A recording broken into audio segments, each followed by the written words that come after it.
Hey, welcome everyone. This is Afro-Latinx Then and Now, looking at the past and present. So today we're going to have a panel conversation between colleagues and employee resource groups featuring GIS and location intelligence professionals, sharing personal experiences regarding Afro-Latinx culture, contributions, social impact, and innovation. We'll focus on Latinx, Afro-Latinx, and Black individuals, what they're doing to uplift and empower our communities. So let's start with some quick introductions of the panelists you'll be hearing from today. Let me also disclose that we're not experts, but we are a group of technology professionals sharing our stories and experiences. And we're working together to deliver some hopefully compelling content for Black History Month 2021. All right, let me first start by introducing my colleague, Tyan. Good afternoon, everyone. It's great to be here. Thank you, Angel. My name is Tyan Crump Talley. My pronouns are she, her. I work with Here Technologies, and I currently am the lead traffic quality specialist for the TGO, dev and dynamic content. And I am also the co-founder and leader of Unity and Power, Here's own ERG group. Thank you for having me. Thanks, TJ. Here's Clinton. Hello, everybody. My name is Clinton Johnson. My pronouns are he, him, his. I'm a solution architect at Esri, where I lead the Racial Equity Initiative, and I'm also the founder and leader of North Star, an organization focused on increasing representation, belonging, and inclusion for people of the African diaspora. All right, thanks. Dynasty. Hi, everyone. I am Dynasty Machado. My pronouns are she and her. I work at Esri as well, and I am a part of North Star and Claro as well. I also support our community and other ERGs that are within the Esri ecosystem. Thank you. My name is Angel Nieves, and I'm from Here Technologies. My pronouns are he and him, and I'm the co-founder and co-leader of Vamos, which is our Latinx ERG at Here. Next up is Maria. Hi everyone, I'm Maria Patino. My pronouns are she, her, ella. I'm an operations analyst at Esri, and I am the leader and founder of Claro, an employee resource group focused on supporting Latinx and Hispanic people. I'm very excited to be here. Thank you. Juan Carlos. Hello, everybody. Juan Carlos Arazona here. I'm also a member of Claro, and my pronouns are he and him, and I work as a solution architect for Esri. Great to be here. Thank you. And Andre. Hello everyone. My name is André. I work for Here Technologies here in Brazil. I'm tech support, and my pronouns is he, him. Great. So that's our awesome panel that's going to be talking with us today. And we have a great agenda today. We're going to be giving an overview of some of the topics we have on deck for this year's Black History Month. We're going to provide an overview of the theme for our series of events. And then we're going to talk about some of the terminology that we'll be using throughout this conversation, giving you a deeper look into Afro-Latinx history with the focus on a few places in particular in Latin America, including Brazil, Cuba, and then the United States. Then we'll also close with an open conversation with you, our audience. So please be sure to have some questions ready and to join the conversation. All right, so this whole series, just like this event, has been done in partnership with so many organizations and professionals working together to deliver something that we hope will grow community, create space for folks to share their stories, and showcase expertise, all centering around the African diaspora. It's really been a showcase of allyship across several groups. You have organizations like Esri's North Star, Here Technologies, Unity and Power, Black Girls Map, African Women in GIS, and a few other organizations focused on the Black diaspora. But this grassroots effort has also seen support and backing from colleagues across a number of other organizations, such as Esri's Claro, LGBTQIA+, Asian, Desi, and Pacific Islander, Here Technologies Vamos Group, and then other organizations such as the College of Staten Island. And we're all coming together around an interconnected set of purposes, focusing on increasing equity and belonging in GIS, geography, and related spaces, promoting diversity and inclusion in the workplace. Most of our organizations are all trying to have some sort of social impact, providing interventions, tooling, and messaging to support organized communities. And we're all coming together this Black History Month to deliver an interesting series focused on this year's theme, which is the Black family, representation, identity, and diversity. The way we see that intersecting with GIS, geography, and the geosciences is a question of who maps the Black family. I have my colleague Clinton who's going to give you a brief overview of this particular theme. Thanks, Angel. So the theme for this year's Black History Month series is the Black family, and it's set by the Association for the Study of African American Life and History. This is the organization attributed with the creation of the first Black History Week and subsequently Black History Month. And they set the theme for Black History Months. They've been setting the theme for Black History Months going all the way back to its origins, and they set them every year. So this year, the theme includes a lot of things for you to consider, including that the Black family is a topic of study for many disciplines, and GIS is sort of this holistic way of pulling things together around a single context. So we thought it would be great. The Black family has been said to be the foundation of life and history of the African diaspora. It's said to offer a rich tapestry for exploring the African diasporic past and present. And while it has been reverenced by many, it's also been stereotyped and vilified, probably for the entire time that it's existed in the context of being the Black family over the past 400 years. So for this series, when thinking about how to intersect that theme of the Black family, we came up with the idea of asking the question, who maps the Black family? And we're gonna ask all of you to try to find ways to create and hold space for Black folks when we're tackling issues that affect Black people in their communities. And throughout the series, you'll see information about the heritage and impact of the African diaspora. You'll see some innovative uses of technology, and you'll be inspired to be innovative in the way that you use tech around issues concerning the Black family and beyond. And we're gonna always talk about the ongoing pursuit of progress in society, economies, and health for the Black family.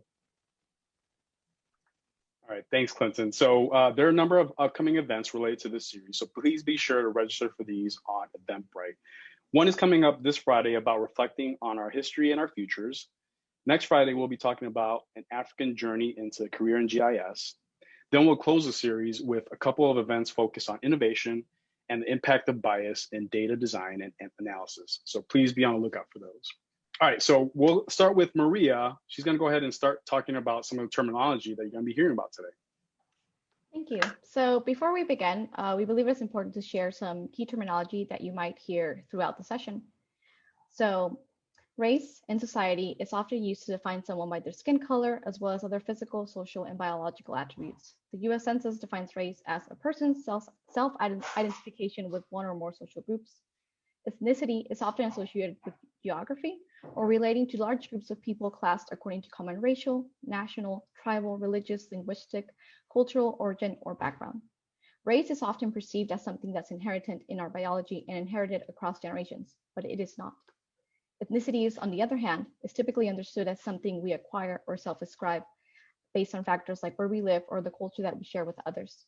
Race, like ethnicity, is a social construct, meaning different communities, including cities, regions, and countries, may have different racial categories. For instance, in Brazil, there are 6 racial categories compared to 5 in the US. Looking at the term Hispanic or Hispano, the US Office of Management of Budget defines Hispanic as a person of Cuban, Mexican, Puerto Rican, South or Central America, or other Spanish culture or origin, regardless of race. Latino or Latina, relating to the countries or people using languages such as Spanish and Portuguese that developed from Latin. And Latinx is a term that is emerging and is being more commonly used as a gender-neutral alternative to Latino or Latina.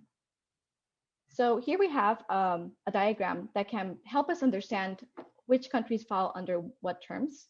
Something important to mention is that these terms are often seen as umbrella terms that try to put a lot of people under one category.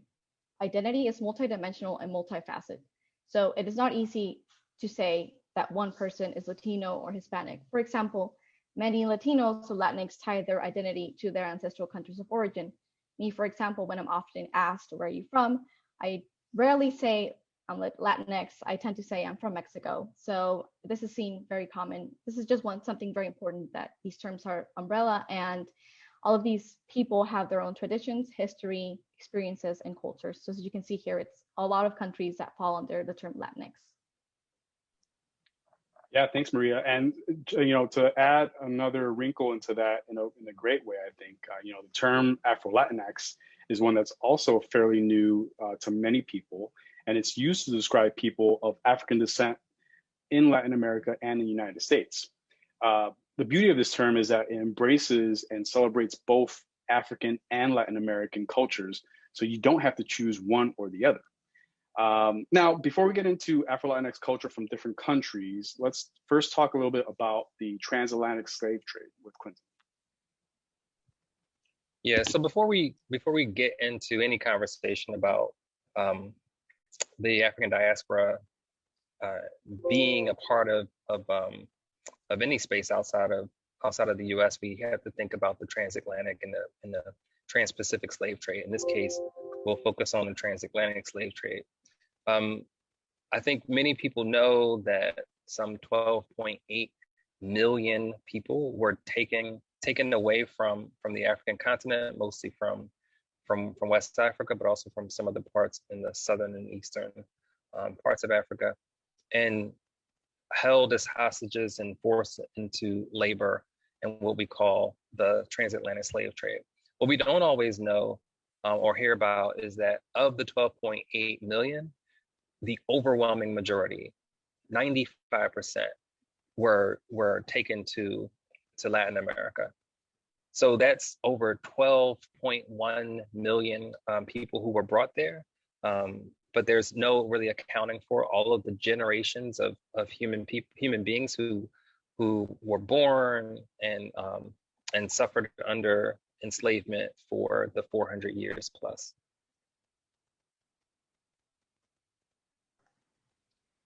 So now we're gonna take a look and speak a little bit about some history in Latin America and in the US after that. So if you can move forward a little bit, Jen. So as you can imagine, there is a lot of history and historical events that happened in Latin America, but we're going to just highlight a little bit of some major ones. So Gaspar Yanga is known as one of the first Black liberators in the Americas. In 1570, he led one of the most successful slave rebellions during the early periods of Spanish colonial rule. This Afro-Mexican leader escaped with a group of followers into the mountainous terrain surrounding Veracruz, Mexico.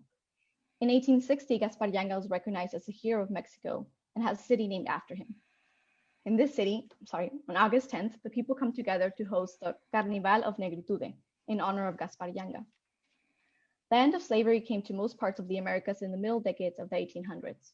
From the 1820s throughout the 1860s, independent Spanish American nations outlawed slavery. Haiti stands as a noteworthy exception with its revolutionary emancipation in the first years of the century. In 1795, Leonardo Chirino helped lead an uprising in Santa Ana de Coro, Venezuela. Despite growing international pressure, Cuba and Brazil retained their slave systems until the late 1880s. My colleagues Andrew and Dynasty will speak a little bit more about Cuba and Brazil shortly. Yes. We wanted to bring some data facts to the African influence in Latin America specifically, right? And it's an important fact here, 1 in 4 Latin Americans identify themselves as people of African descent. And this adds up probably up to like 133 million people, over 133 million people that are spread out throughout the continent, right? But the majority of them live actually in Brazil, Colombia, Cuba, Ecuador, Mexico, and Venezuela.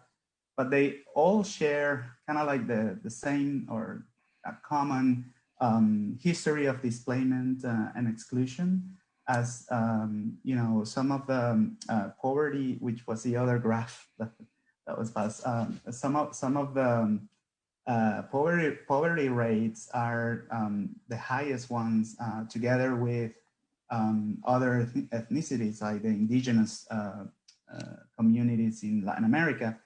We can see the Afro-descendant ones in purple, and it's and in some countries like Peru, for example, it's very similar to the poverty rates of the indigenous communities, for example. If we go to the following map, we can see the geographic distribution of Afro-descendant population in Latin America. We see the big majority of them, almost 100 million people are identify themselves as Afro-descendant. And then we can see other countries like Venezuela, Colombia, Mexico, and Ecuador, where the Afro-descendant population is also very prominent. So I think Maria is going to talk to us about some of the contributions that many Afro-Latinos have done in the past. Yeah, so we wanted to quickly highlight, specifically here, we highlighted some sports contributors. So Edson Arantes do Nascimento, also known as Pelé, is an Afro-Brazilian former professional football player who is regarded as one of the greatest players of all time and is labeled the greatest by FIFA. He was among the most successful and popular sports figures of the 20th century. Then we have Caterine Ibargüen Mena, a Colombian athlete competing in high jump, long jump, and triple jump. Her notable achievements include global gold medal in the 2016 Summer Olympics and silver medal in the 2012 Summer Olympics. I also think that 2 gold medals in the 2011 Pan American Games and 2015 Pan American Games as well. Then we have Yulimar Andrea Rojas Rodriguez, who is a Venezuelan athlete. She is the Olympic silver medalist and 2-time world champion and 2-time world indoor champion in triple jump. Her personal best is 15.43 meters in the indoor world record. I'll hand it over back to Juan Carlos, who will share a little bit about music and food. Yeah, thanks, Maria. And there are quite a few traditions in the region that are very related to the African influence, right? Like, for example, while in Brazil, capoeira was being developed, like in other countries, there were different types of music being created. Like, for example, these Afro-Caribbean rhythms along the different islands in the Caribbean and, for example, the Venezuelan coast, were actually coming from primitive rhythms of the Congo, like what we call the tambores, right, or drums.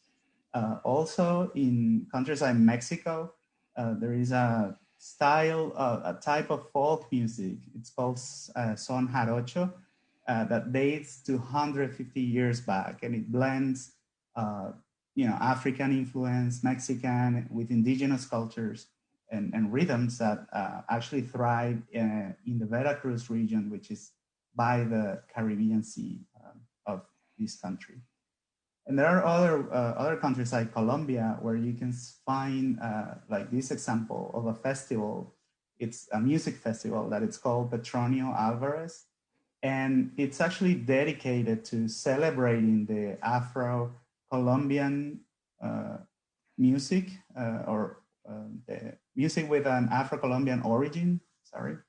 And it's celebrated in the month of August, and it gathers different composers, musical groups, researchers that make this type of Afro-Colombian music, and it happens in the city of Cali. And talking about not only music, but also foods, there are several dishes that have Afro-descendant influence as well, like the mofongo, which is probably very familiar to Puerto Ricans, which is made basically with plantain that are mashed in a wooden pylon, and then you can add different type of proteins, and it's a very typical one. But we can find it in countries like the Dominican Republic, for example, and the sancocho, which actually has also important African influences, and it's the most popular food in many countries like Venezuela, Colombia, and so on. And to speak about Brazil, I want to give the word to Andre. Thank you very much. Many people are unaware that Brazil has the largest Black population in any country outside Africa. Around 4 million Afros were shipped through Brazil from Africa, and this number is 4 times higher than US. So their cultural heritage here in Brazil is very strong. We can notice Afro influences in our day-to-day on cooking customs and religion, for example. All these are practiced by Brazilians by all races and ethnic backgrounds. Brazil was the last American nation to abolish slavery.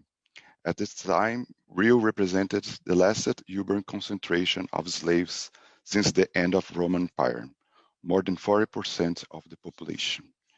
Now I'd like to talk a little bit about this picture, Salvador. Salvador de Bahia was the first capital of Brazil. Witness the blending of European, African, and American cultures. Salvador Historical Center is a UNESCO World Heritage Site. In Salvador, more than 80% of people identified as Black. Salvador is the blackest city in Brazil. Today, estimated of 91 million Brazilians are African ancestors. More than a half of Brazilian population now identified as preto, Black, or mixed entity. But here in Brazil, we still have a long struggle for socioeconomic equity here in Brazil. Our language here, we don't speak Spanish, we speak Portuguese. So Afro-Brazilians also speak Portuguese. But we have some words such as samba, and they have their roots in African languages. There is something, can you come back a little, just, okay. There's talking about the present and the future. In Bahia, and we have an epicenter right now of innovation in Latin America. We call a Black Silicon Valley of Latin America is beginning to take shape in Salvador. Local startups, investor and government agencies to support entrepreneurships of innovations that run startup acceleration programs focus in Afro Brazilian founders. Now let's talk a little bit about music, arts. And this picture you see a famous singer, samba Brazilian singer called Elza Soares. In 1999, she was named the Singer of Millennium along with Tina Turner by BBC Radio. We have other names like Caetano Veloso, Naná de Vasconcelos, Maria Bethânia, Carlinhos Brau, Alcione, Isa, Seu Jorge. They're very famous here in Brazil. Well, talking about Machado de Assis, that's considered the greatest Brazilian writer. He was the first writer to be included in Brazilian academic letter. Luiz Gama is also a poet, journalist, lawyer, and a prominent abolitionist. And also Ruth de Souza. She was the first Afro-Brazilian actress to choose an award for Black actors on Venice Film Festival. Talking about a tradition, here in Brazil, we have another religion called Candomblé. It's very, very traditional in the same here in Brazil. We also have capoeira, dança, culinary preference, has a acarajé filters. You can see in the picture the famous feijoada. We see, like other countries, we like to eat a lot of beans and rice every day. But talking about Brazil, it's impossible to not talk about the biggest festival, which is Carnival. It's in February. You guys from US celebrate the Black History Month, and here in Brazil, at the same time, we celebrate Carnival. Carnival has a lot of influences from African culture. And I would like to ask a little bit for Tion to talk a little bit about Mardi Gras. There's a similar festival that's happening in the US. Tion, can you talk a little bit about Mardi Gras? Absolutely. Can everyone hear me okay? Great. Thank you so much, Andre, for segueing into Mardi Gras. And yes, it is a wonderful, wonderful event that goes on every year in the United States. It has started from traditions, like you stated before, from France and Venice and Italy way back in the 17th and 18th century. And today it has moved forward to starting in places like actually in Mobile, Alabama, to places celebrated in New Orleans, which is one of my native cities. And it's with tradition, love, family, music, and it's backed up by Lent. For our Catholic viewers, they know a little bit something about that. And this year, Mardi Gras was canceled due to COVID restrictions. However, they are doing something new by having a virtual parade Mardi Gras. So that's exciting. And if anyone wants to join, you can pretty much look up any Mardi Gras site that says Mardi Gras 2021, and you'll find all of those parades. Bacchus and the Zulu are one of my favorite parades that goes on, and you can just follow along with us. Thanks for letting me share, Andre. Yeah, and also I'd like to add that our carnival was also canceled due to COVID. But there is a video about Salvador that anyone can check in this in the ERGs story map. So now I'd like to ask Dynasty to talk a little bit about Cuba. All right, thank you everyone. Thank you TJ and Andre for going over that great overview of Brazil. I'm gonna go ahead and jump into Cuba. So as discussed earlier, Cuba also was impacted by the transatlantic slave trade. So from 1789 to 1820, Cuba imported more than 800,000 Africans to be enslaved and, used for free labor. And the US State Department actually estimates that 62% of Cubans are Black or of mixed heritage. And despite this large representation of, African people within the country, the suppression of Afro-Cuban culture continued even after slavery was outlawed in 1886 and even to today in many, many manners. It wasn't until about the 1920s when the Afro-Cubanismo movement highlighted African influenced culture, the Blackness became a part of the national identity and put into the forefront and about the history within Cuba. The new Cuban council that is in place that had began in 2016 is serving under the president Miguel Diaz-Canel. And this is actually the first administration in over 60 years that doesn't have a Castro involved. And it's been very revolutionary with the amount of people and women, particularly, and Black officials who are involved in the leadership. So that's very notable in Cuba. So moving on to some data, in Cuba, it's actually very challenging to come across demographics information. And based on, some information I was going across too, most people don't even necessarily identify as African within Cuba. But despite this issue and, the racism that is very heavily prevalent within there, the population in Cuba is, since they had a census in 2012, which was about 11.2 million. And 76% of the people living in the country actually live in urban areas. So I'm going to go ahead and move on just a little bit more to the next slide, which is about contributors. This is a statue of Rosa Castellanos, which is a freed slave, medic, and soldier in Cuba's 10-year fight for independence to abolish slavery. It was actually known that her and her husband, a family, actually worked and used their knowledge of native medical herbs to treat injured soldiers throughout this war. And again, this is a statue of her within Cuba to commemorate her contribution to the abolishment of slavery in the country. Here is Celia Cruz. You may have heard her at the beginning of the event too, but she is known as the Queen of Salsa. During her career, she lasted more than 60 years. She helped to popularize salsa music not only in the US, but globally and in that manner. And she is known for positively and consistently repping her Afro-Cuban Latino upbringing and having other people also embrace that culture and heritage as well. And then here we got another contributor is Rosario Dawson, and she, in addition, you may have seen her in many, movies and whatnot next to Zoe Saldana on the left-hand side, but she's also known as a passionate political activist, devoting her time to making a difference in the world. She, helped to raise money in an area that she's from for the Lower East Side girls.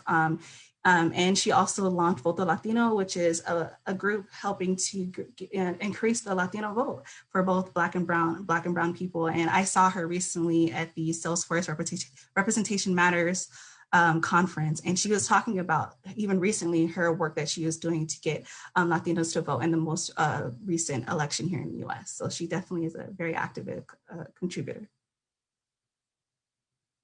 And then lastly is some traditions I want to go over. So Cuban Santeria practices, it originated in Cuba, and it's a fusion of, Catholic practices and African folk beliefs. And the reason why it is a mixture and a fusion is because Africans were actually banned from celebrating their religion that they known to have. So what they did is they would disguise some of the Catholic, religious beliefs over, their beliefs in order to kind of continue to celebrate their religion. So Santeria began over in Cuba, and it started in the 17th century, and it has been embedded in society since then. To get a little bit more into some of the cultural Cuban cuisine, fried green plantains, just like in many other Latin countries, is very popular in Cuba. Is actually a common meal given to enslaved Africans, and a meal that I actually remember growing up eating as well, along with black beans and rice, which is with the Cuban style is definitely my favorite meal as well. So now we're going to go on to the US, which TJ will go ahead and cover for us today. Thank you, Dynasty. I'm so hungry right now. Thank you so much for that beautiful presentation.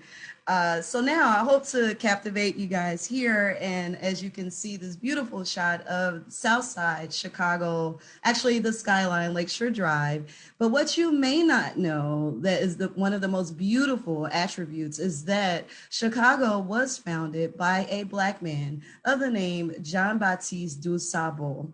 And Du Sable was an educated fur trading entrepreneur, born Haitian gentleman who traveled the world all across America. And he developed and was credited for being the first citizen of Chicago. His father was a French sea captain, and his mother was an enslaved African of African descent as well. Du Sable settled by the Chicago River, as you can see on the right. Actually, that's Lakeshore Drive. The Chicago River is a little bit in the middle. But he developed prosperous trading post around 1779. And the little settlement that you know now became the great city of Chicago. We represent his contributions as much as we can day to day. Obviously, it's still a little underrepresented on who actually discovered Chicago, as we know. But we have tributes like the Du Sable Museum, which is actually the first African-American museum in the state of in the United States, along with new other museums that have come up along the way. We also have Du Sable High School. We have many educators that continue to spread his story and that best kept secret. So thank you for letting me present that. Awesome. So for this event, we wanted to focus a little bit more on Latin America, but we also want to share some data of the US, right? So a Pew Research Center survey of Latinx adults shows that 1/4 of all US Latinx self-identify as Afro-Latino, Afro-Caribbean, or of African descent with roots in Latin America. Research was done in 2014, and it was the first time a nationally representative survey in the US asked the Latino and Hispanic community if they identified as Afro-Latino or of African descendants. So within this research, only 18% of Afro-Latinos identified their race or one of the races as Black, 39% of Afro-Latinos identified as white alone and white combined with another race, and only 9% identified as mixed race. So one thing that I know people have mentioned throughout the event as well is that these surveys and also any sort of research are sort of new. So finding data is not so often easy, and this can be applied in Latin America and in the US as well. So it's important to keep making spaces and looking for this data and always asking this question that I know we've said in many different events of who is in the room, right? So count the room, as it is not often brought up of who is missing in the room, and looking for this data is not easy to come across. So I know we've given everyone a lot of information, and looking at the present day, it is important to highlight that the growing recognition of Afro-Latinx has been achieved thanks to the perseverance of scholars and educators, nonprofit organizations and activists, grassroots organizations and individuals. An important sign of change is the growing inclusion of ethno-racial variables in statistics. Like we mentioned, until recently, most Latin American countries did not collect official statistics on ethnicity or race, especially from populations of African origins. It is important to continue to create and support spaces to listen, observe, and learn from the Afro-Latinx experience and stories. So before we go into an open conversation, we want to share with all of you a video. This is a poem by Elizabeth Acevedo, and it is titled Afro-Latina. So we'll go ahead and play the video, and then we'll go into the open conversation. Afro-Latina, camina conmigo, salsa swagger anywhere she go, como la negra tiene tumbao azúcar. Dance to the rhythm, beat the drums of my skin. Afro descendant, the rhythms within. The first language I spoke was Spanish. Learned from lullabies whispered in my ear. My parents' tongue was a gift which I quickly forgot after realizing my peers did not understand it. They did not understand me. So I rejected habichuela and mango, much preferring Happy Meals and Big Macs. Straightening my hair in imitation of Barbie, I was embarrassed by my grandmother's colorful skirts and my mother's broky English, which cracked my pride when she spoke. So shit, I would poke fun at her myself, hoping to lessen the humiliation. Proud to call myself American, a citizen of this nation. I hated caramel colored skin. Curse God, I've been born the color of cinnamon, how quickly we forget where we come from. So remind me that I come from the Taínos of the Rio, the Aztec, the Mayan, los Incas, los Españoles con sus fincas buscando oro, and the Yoruba Africanos que con sus manos built a mundo nunca imaginado. I know I come from stolen gold, from cocoa, from sugarcane, the children of slaves and slave masters, a beautifully tragic mixture, a sancocho of erased history, and my memory can't seem to escape the thought of lost lives and indigenous rape. A bittersweet bitterness, a feeling innate, the soul of a people past, present, and fate. Our stories cannot be checked into boxes. They are in the forgotten, the undocumented, the passed down spoonfuls of arroz con dulce at abuela's knee. They're the way our hips skip to the beat of cumbia, merengue, y salsa. They're in the bending and blending of backbones. We are deformed and reformed beings. It's in the sway of our song, the landscapes of our skirts, the azúcar beneath our tongues. We are the unforeseen children. We're not a cultural wedlock. Hair too kinky for Spain and too wavy for dreadlocks. So our palms tell the cuentos of many tierras. Read our lifeline, birth of intertwined moonbeams and starshine. We are every ocean cross. North Star navigates our waters. Our bodies have been bridges. We are the sons and daughters. El destino de mi gente. Black, brown, beautiful. Viviremos para siempre. Afro-Latinos hasta la muerte.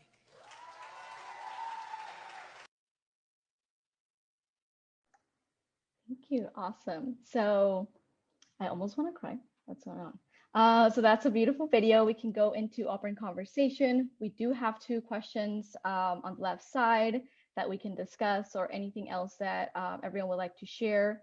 I know you can put them in the chat or in the Q&A, or we can also unmute your mics if you raise your hands. I believe that's something we can do.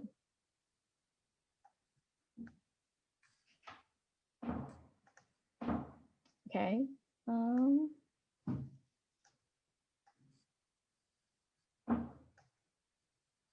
Is There's a Q&A. The poem was beautiful.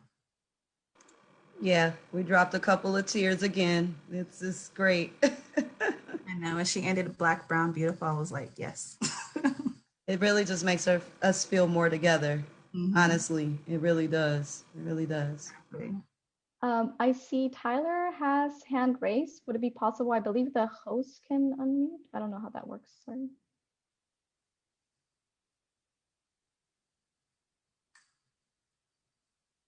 Oh, someone did.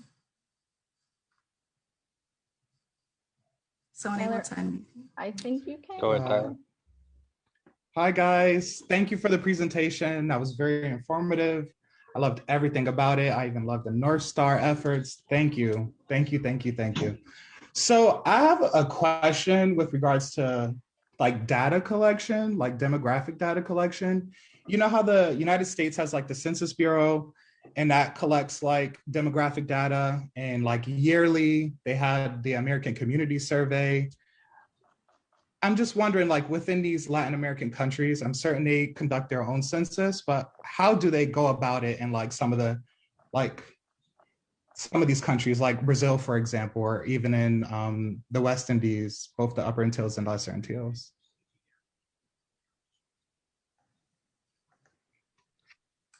So I can speak for Mexico. There is a census as well, but I believe it is conducted. I don't think it's conducted every year. I can check on that. And it was in 2015 where for the first time they included the option to identify as Afro-Latinx or with Afro descendants. So that was fairly recent, but they conduct a census similar in the way that they go to people's homes and they either, I'm sure that with COVID that's different now, but they either leave you a document or do the questionnaire there. So that's what I can say for Mexico. Awesome. Thank you. If possible, Andre, could you chime in about the Brazilian? Because I know the Bahia do Sul and a bunch of other pockets of Brazil is very Black. And I wanted to know how they collect that information, especially in pockets of like favelas and so forth. Okay. Yeah, it's almost the same like in Mexico. Mexico, we had a census. I have to check it in with EBGE. That is the organ that do the census here.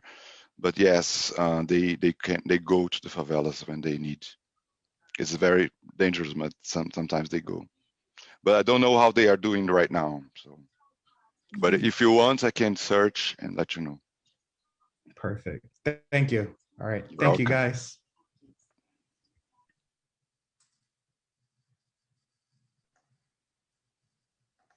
So I am putting the video of the poem in the chat right now for everyone. Any other hands raised? We can talk a little bit, and if there's no hands raised yet, about one of the questions that we're posing here. How can societies with Afro-Latinx populations most effectively achieve racial equality? Any thoughts on that? I can add on here. Oh, go ahead, Clinton. I was just going to say counting is important.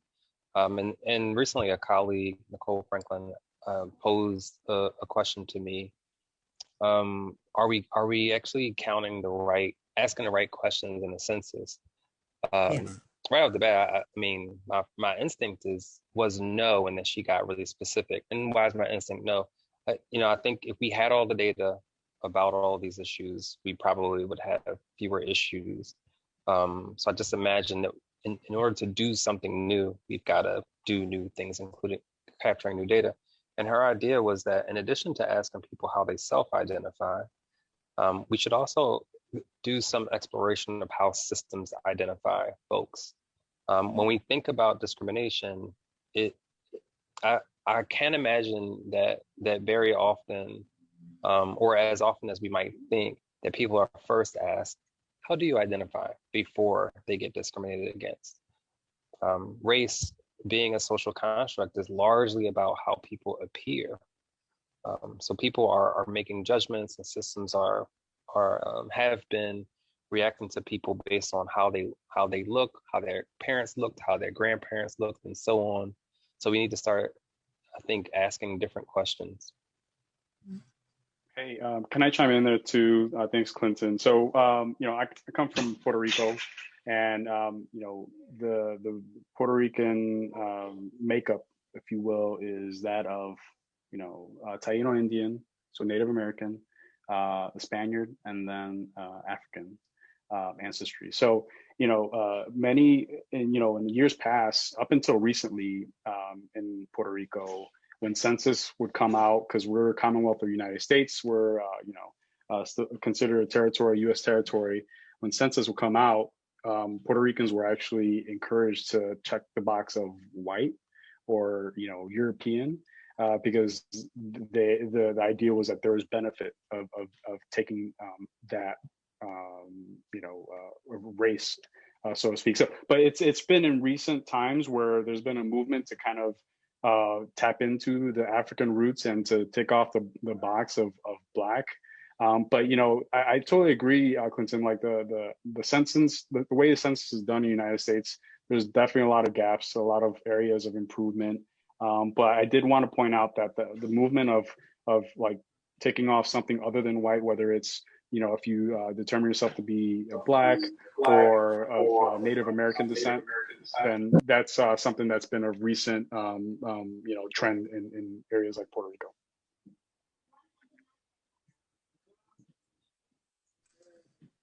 We did see a hand raised. You have been unmuted in case you want to chime in.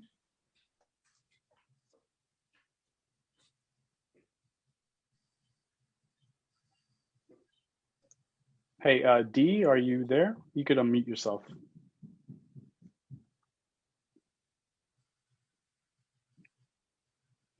Any takers? No? All right. Yeah, I want to add on as well, Angel, really quickly. I know we kind of talked about it in the present time, but the importance of having educators in both the private and public institutions involved in the efforts of bringing racial equity to the forefront, and understanding what that actually even means. That kind of goes back to the point that Clinton was talking about with the data collection, understanding the current makeup of how things are, and what can the people who have a lot of power out there do to help educate people and kind of uplift those that are in need the most, and kind of understand again just the current makeup of what's out there. Just wanted to add that on in there.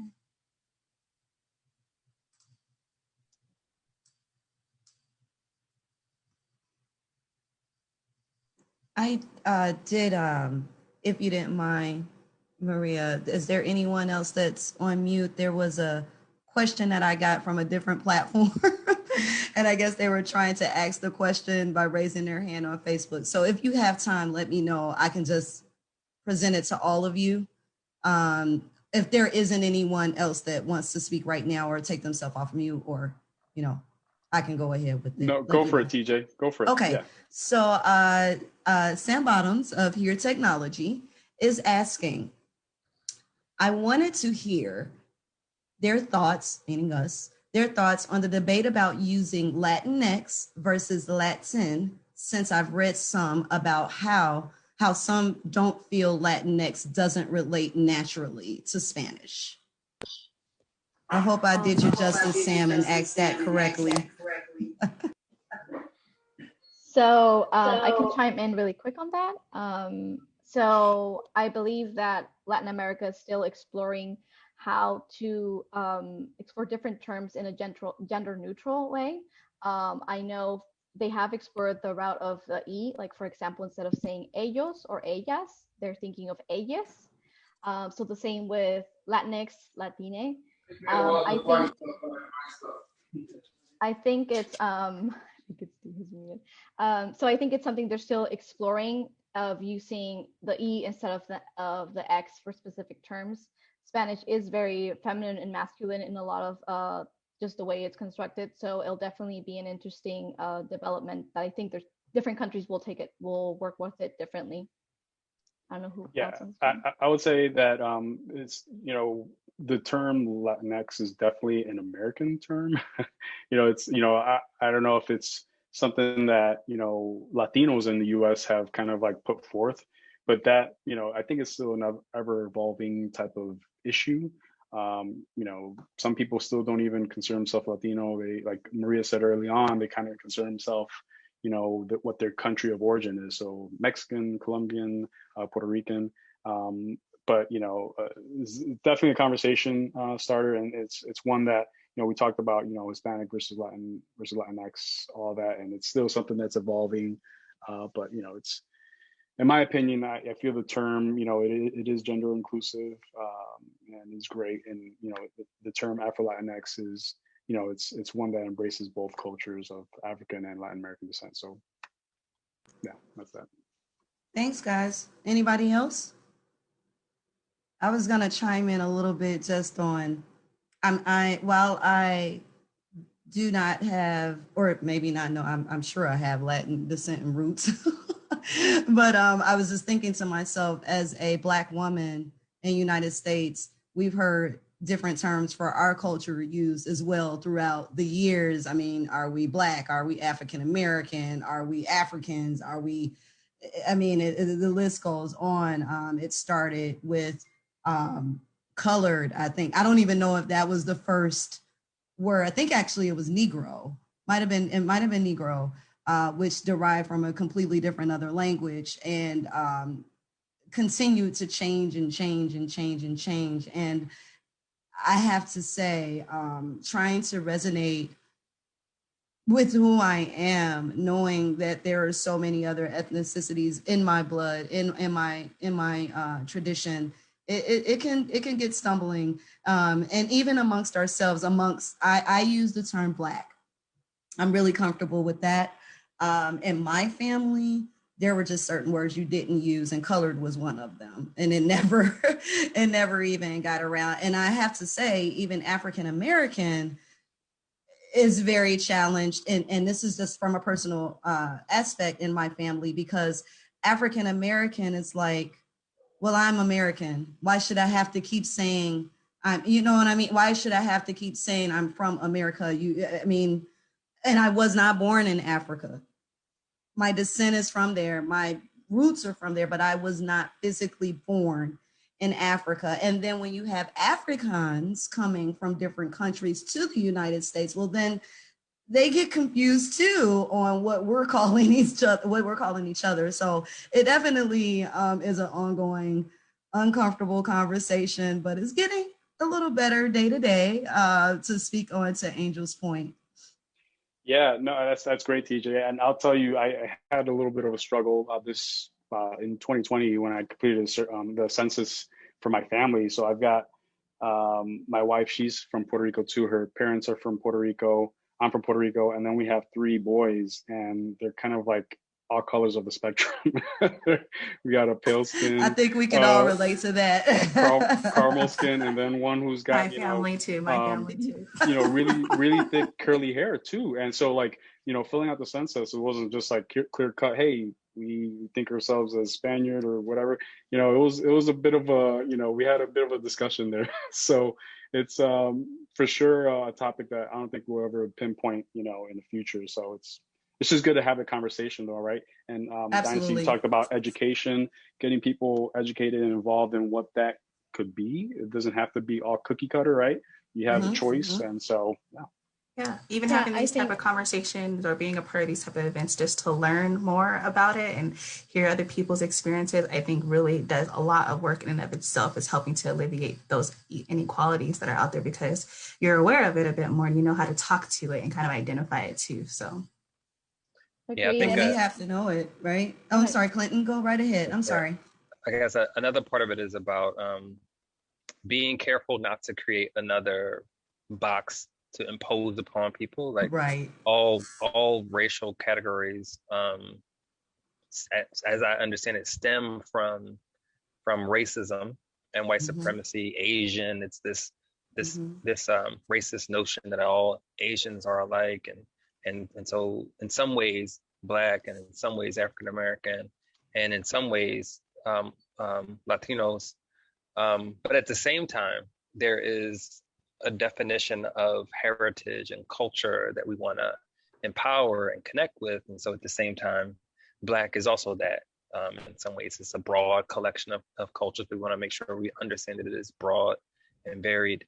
African American can mean so many different things, And if we try to force everyone into a box to make it easier for someone to just put a label on groups of people that represent billions of folks and hundreds, perhaps thousands of cultures, I think we want to avoid that, but empower people to connect with each other and connect around shared experiences.